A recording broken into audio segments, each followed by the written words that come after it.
Hey guys, it's Bradley. Welcome back to the channel, Portly Gentleman. Today's video, I'm going to show you how to set up your Brewtools F Series Unitank. I'm also going to go through the first cleaning as well as passivation, what you do need to do and what you don't need to do. All that'll be towards the end. Initially, it's just going to be the setup of the Unitank. So if you'd like to learn even more about home brewing and home brewing equipment, I would really appreciate it if you would subscribe and brew along with me. Research it, mash it, boil it, ferment it, drink it, analyze it, share it. Home brewing is good. The first thing you want to do with any new stainless steel components, especially valves and pieces of tubing, is you really want to make sure that everything is clean. I'm using the brand new 5-star PBW tablets. These seem like a pretty decent idea to me. The rate is 1 gallon per tablet, so do the math there. I'm not sure if it's any better or worse than the granular stuff, but it definitely works. I can attest to that. I've now used it to clean a bunch of stainless steel, and it does the job the same as 5-star's other PBW product, the granular PBW. It definitely works a treat. The water temperature here is 160. I believe that is what they recommend for best use. They say to soak it for 30 minutes. I may have gone significantly longer because I'm lazy. Fun fact, I've enjoyed playing in the water since I was a little boy. Let's start assembling the Brewtools F Series Unitank. The first thing is to take and grab one of the feet. Make sure that the adjustment nut is all the way down and screw it into the hole.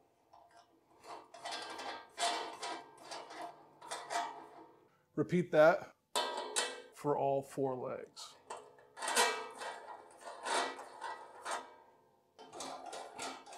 When the fermenter is upright and you want to level it, you would simply loosen that nut, snug it to the bottom of the tray. That way the foot is stable and the fermenter is level in your desired location. This bottom nut is crimped on and will not come off.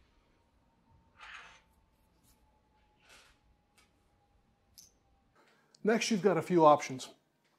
You can install the screws right here in the leg's lower position and just fish them through.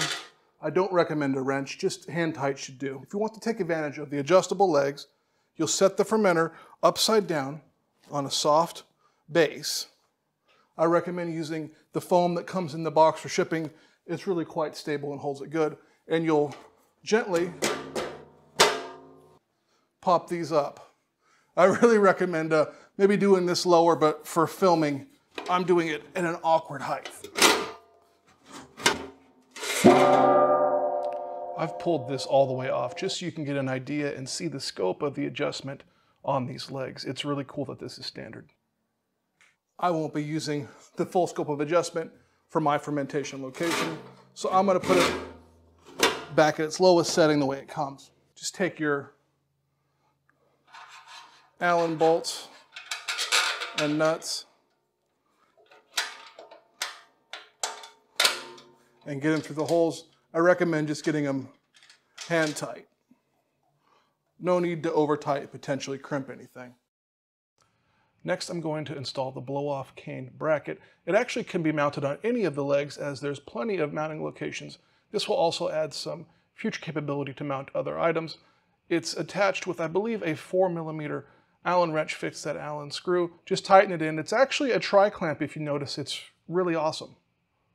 Next up, put the blow-off cane on, 34mm gasket, and then put the cane on, and then put the tri-clamp on. I don't recommend doing this up fully tight first. You want to leave some play. The same thing here with the tri-clamp and the blow-off cane holder. This is a super ingenious design, super easy to work with. You're not going to lose anything. Just don't do it up super tight, because now it's time to install the included 34mm butterfly valve that you could use to isolate and pressurize your Unitank. Again, leave that top one a little bit loose and then install the valve. It makes everything a lot easier in my experience. There you go. We've just installed the 34mm blow-off cane valve. It's a stepped butterfly valve. Super nice touch. Next, we're going to add the pressure gauge. I'm going to put mine on this back port just because I can. Note how precise that diaphragm is. I bet that lends itself to an extremely accurate reading.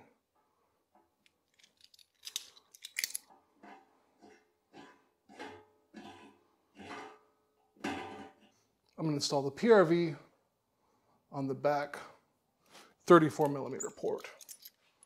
This is absolutely critical to have on if you plan on fermenting under pressure or carbonating in the Unitank. I'm going to install blind caps on the 2 remaining upper ports for now.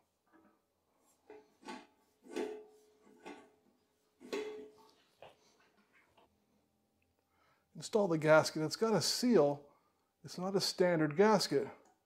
It actually goes over the outside flange and it stays into place. Very clever. And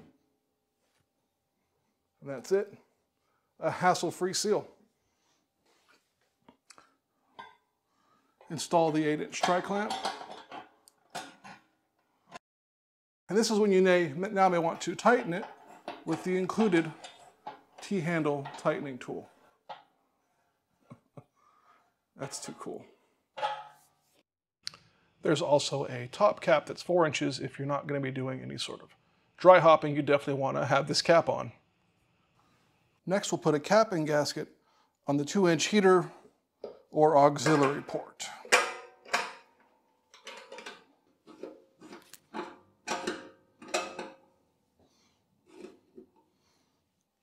Next, we'll cap the 2.5 inch sensor ports.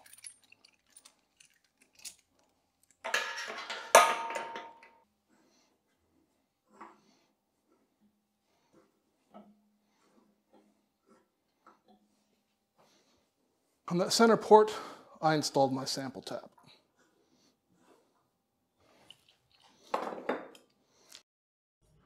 Then I'm going to install 2 blind caps on the remaining 2 front 34mm ports. Of course, you can do this any way you want. And you can also add accessories, lots of accessories. Future Bradley here. I actually had some focusing issues. This is right before I filled with wort. I'm installing the 2-inch racking arm and its tri-clamping gasket, as well as the full aperture 2-inch racking valve. It's another one of those beautiful Brewtools butterfly valves with the completely stepped operation.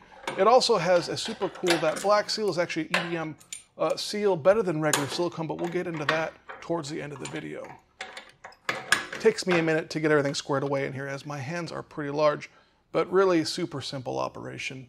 There it is, ready to go. Moving down here to the bottom of the F Series Unitank, I'm installing the gasket and 90. Remember, mine is all the way down in its lowest position, so it makes it a little compromised on room. It's not impossible to work, but you will get extra room if you have it a little bit taller. But just based on where I'm going to use this guy, I need to have it at its lowest possible height. Go figure, that's the opposite of what I'm used to doing. And then once again, another one of these beautiful full aperture 2-inch Brewtools valves. Just install that and you're good to go. Minus the jacket, of course. The jacket goes over the top and secures with 4 zippers. That means you don't have to take the bottom off or the wheels off or the legs off to change the jacket. You're ready to go. There is the Brewtools F100 fully built with all of the factory components that come with it right out of the box, just looking sharp and as beautiful as you would expect from Brewtools. All right, guys, like I just said, one of the other differences in the valves, not only are they fully stainless steel, which other manufacturers do have, but these have an EPDM seal instead of silicone. And what is that? It's a more robust material that's going to last way longer. Some manufacturers' valves, not going to name names, yes, it's Brewtech, the valves leak after a certain amount of uses. Yes, a seal is a wear item, but they leak prematurely in my opinion. This is a giant 4-inch valve for the hop dropper on the F100 and larger Unitanks. It's absurd, but let's look at this guy, and right there is that black EPDM seal. That's going to be a much more robust and a lot longer lived. I mean, just imagine if you had one of these guys fail and a pressurized Unitank. That could be very bad. So you definitely want the highest quality components sealing up your valves. It seems like a no-brainer to me. All right, so we just built it with everything that comes standard. Behind me, I have it set up with everything that is currently available accessories-wise, and it's a lot, and it's even cooler in person, I promise you. I still do have the production sample insulated neoprene jacket. I'm really hoping for a final one as soon as it's available to me. but once I get it, I will report back.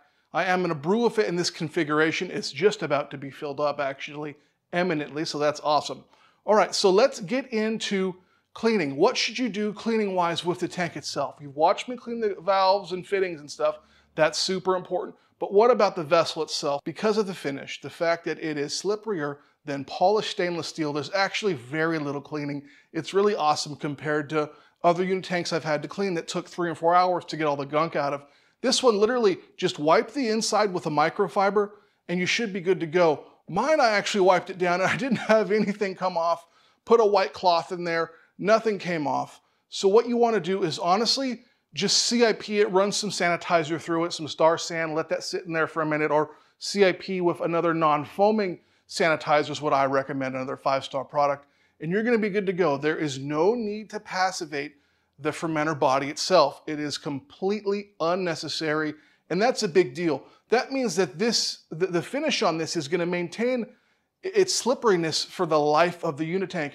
And what does that mean to you? That means potentially and likely, in my opinion, much, much easier cleaning. That's something I'm going to put through its paces. I promise I'm going to make a mess of this thing. Literally, I'm going to get it filthy and destroy it. I assure you of that.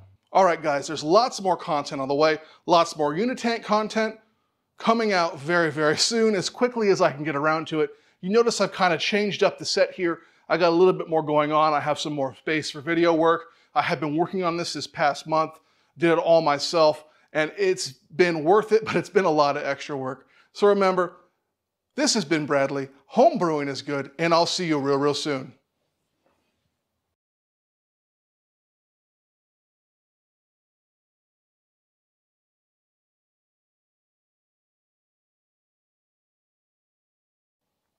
Multi-camera sync up. Look good, feel good.